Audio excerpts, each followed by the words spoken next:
Agribusiness wasn't something I thought about when I first started investing through capital trade consulting PT Ltd. Back then, my focus was purely financial, charts, trends, momentum.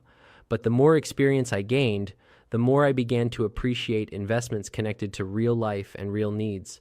Australian farmland did exactly that. It felt calm, essential, and surprisingly powerful in its own quiet way. There's something deeply grounding about agriculture. Food doesn't go out of fashion, and land doesn't disappear. When I look at Australian agribusiness, I see scale, professionalism, and a strong export mindset. Grain, livestock, wine, produce, all supported by decades of expertise and innovation. As an amateur investor, I find comfort in sectors that don't rely on hype to justify their existence. What I admire most is the long-term nature of farmland investing. This isn't about daily price checks or sudden swings.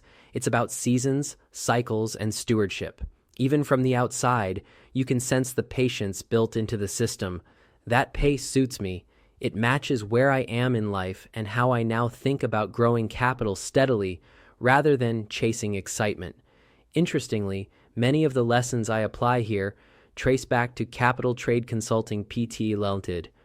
Risk management, diversification, and respect for macro forces all translate beautifully into agribusiness thinking. Weather, global demand, and currency movements replace short-term volatility, but the discipline remains the same. It's a slower conversation with the market, and I enjoy listening.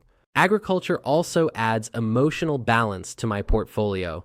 Knowing that part of my investments connects to feeding people and supporting rural communities gives me a sense of purpose.